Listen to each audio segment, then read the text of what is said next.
Hey guys, it's Emily here from We'll Always Have Paris Studios, and I have a video request from my friend Rachel. So thank you, Rachel, for sending me that. I really appreciate it. So Rachel asked me to do a little tutorial on how to ink things to make them look vintage. And so this is a technique I use a lot, so I'm really happy to do it as my first tutorial. I actually have quite a few videos on YouTube, but most of them aren't tutorials because I've always used my iPhone, and so now I have our camcorder set up on my tripod, and so I'm able to use both my hands and able to do tutorials for you guys. So that's kind of exciting. So I'll start by telling you what supplies you'll need to do this. So you can really distress anything, really. I mean, die cuts that you've pre-purchased, cardstock stickers, Cricut cuts that you create, stamped images, cards, really anything, any of your paper crafts that you're working on, you can make them distressed. Today I'm going to show you how I did this little stamped image and made it look distressed or vintage, however you want to call it. And I started with this stamp set. This is from Hero Arts. It's called Smart Style. It's a 3-pack. The little trio sets are my favorite. So what I did was I stamped it on some white cardstock several times so that I'd be able to show you an example. And I just used a nice black dye ink. Any dye ink is going to work. And then I'm going to be distressing using Tim Holtz distress inks. So if you're not familiar with these, there are a lot available, and I do mean a lot. I do not have them all. I have quite a large collection, but I don't have them all. I've actually, as much as I love them, I've sort of lost track of all the different colors he's come out with recently. So what you want to kind of do is pick a color family that you want to ink with, or basically colors that are going to blend well together. And so in this case, since I'm wanting to make it look vintage, I want to do kind of all brown tones. So I'm going to start with Antique Linen, and then Tea Dye, Vintage Photo, and Walnut Stain. And these are all beige brown tones that are going to really blend well together to get a nice vintage look. You could also do like a gray family, or, well, and that would be like the pumice stone and the black soot, things like that. You can do it however you want to, but I really prefer browns. And so as you can see, when I began, my image looked like this, and it was just on bright white cardstock. You really should use a nice thick quality cardstock, because in the distressing and inking process you're going to be really rubbing that cardstock down quite a bit. So, excuse me, you really want to make sure you get a nice quality thick one. So, in mine, in case you're wondering, is Basil Coconut Swirl cardstock, but really any nice thick cardstock will do. So here's another one that I began with, and I'm going to keep this original to show you at the end to remember, you know, what it looked like when we started. So I'm going to pause for just a second. I think my camera may be dying. I'll be right back. Okay, sorry about that. So as I said, I'm going to start with Antique Linen, and as I go along, I'm going to keep this original here to reference back to what we began with. So this is the ink blending tool. It's made by Ranger or Ink Essentials, and it's really great to be used with Tim Holtz distress inks. Honestly, if there's another dye ink you like, I would experiment with it. You don't need to go out and buy this whole line of inks to make this technique work. I have used more inexpensive inks or less expensive inks, and they worked great, and I really got a similar look when I was finished. So anyway, now these little foam pads you stick on here, and you just tap it on your ink pad like that. I always tap it really lightly. I feel like you can always add to it if you don't have enough, instead of having too much and kind of botching up your project. So you're going to want to start with a circular motion, and I always start off of my surface. The surface I'm using is a craft mat that I think is also from Ranger. I got mine from like Home Shopping Network or something a long time ago when they did a Tim Holtz day, but I think you can find them just about anywhere. I mean, Hobby Lobby, Michael stores like that. They're heat resistant. Anything you get on it, you're going to be able to wash off, which is really nice. So I've talked through that, so I'm going to tap this again to make sure I have lots of fresh ink. And again, you're going to start with the circular motion off of your project and then slowly get it onto your project. And again, this is called an ink blending tool. Circular motion off of your project.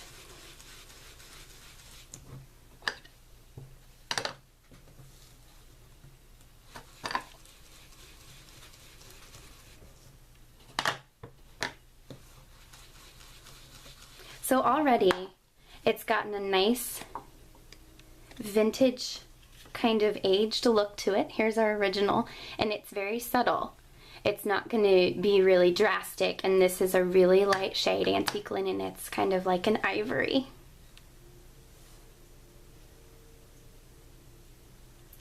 So then I'm going to layer another color on top of it, and the next one I'm going to use is called Tea Dye.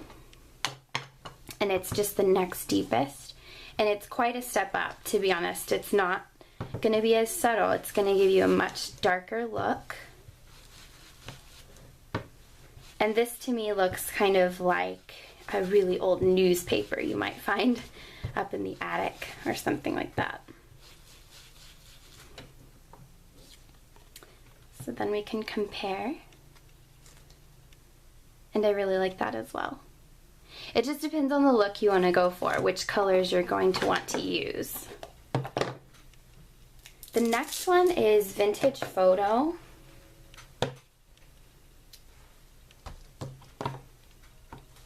And it's going to be quite a bit darker as well. So again, you're going to start off your surface. And you can see there right away, it makes a lot, a much darker impression. Sorry I don't have much workspace here. I have a huge mess with the different project I was working on. Circular motion off of your project. You want to start on your craft mat or your other surface first.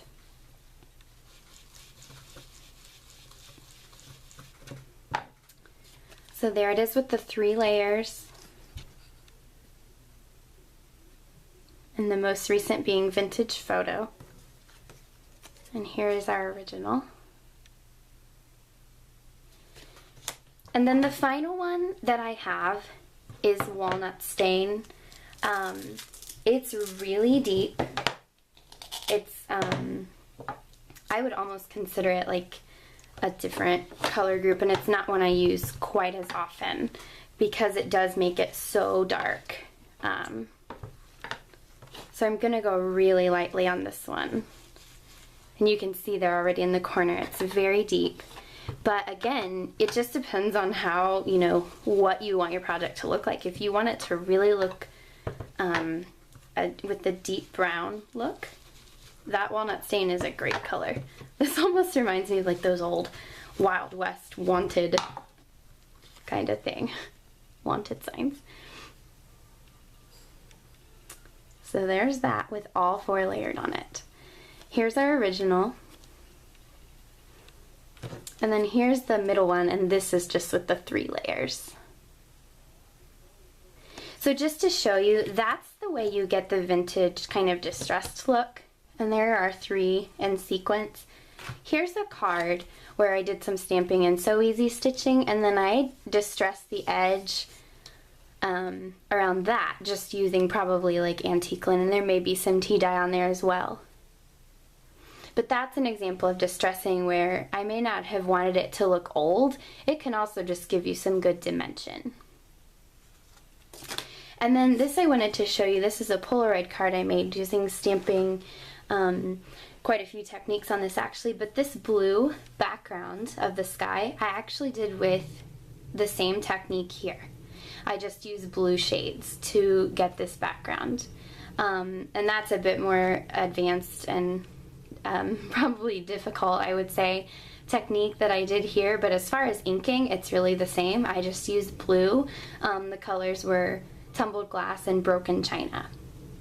So I just wanted to show you that to say that it doesn't have to be a distressed look you're going for. You can use this technique for lots of other things, and I think it can be great for adding dimension to things too. Like on Cricut cuts. When I layer Cricut cuts, I love to add inking to some of those things. So really quickly, one other way you can do this, and it won't give you quite the same look, but it's really a fun way too to add dimension, is to ink it up just the same as I did. And I'm going to use the back of this to show you so you can see a little bit better. But you're just going to kind of flick it across. I get a little sloppy there. But you're just going to kind of flick it across the edges. And this color, like I said, walnut stain's a really deep color, but I'm just doing it for effect. So you can see. That's going to give you lots of dimension. So if I hold this up against my white surface, it creates a nice border around the edge of your die cut or your stamped image or whatever it may be. And so let me show you that really quickly. Just gonna recycle here. I'm gonna use a lighter shade. The antique linen is so pale, I'm not sure it would really show up. So I'm gonna show you what that looks like with the vintage photo. So I'm just gonna lightly ink up, and I'm gonna flick it across. And you don't have to go way into the centers with this technique. You can really just hit the edges like I'm doing here, and it's gonna give you the same effect as far as like a textured border. So again, I'll hold this on white cardstock, and it really makes that pop out on top of the white background. So that is how I distress my images to make them look antique or vintage or whatever you'd like to call it, or to add dimension like I've done on this card, or texture, and also to create a background like I've done on this Polaroid. So thank you so much for watching my first actual tutorial.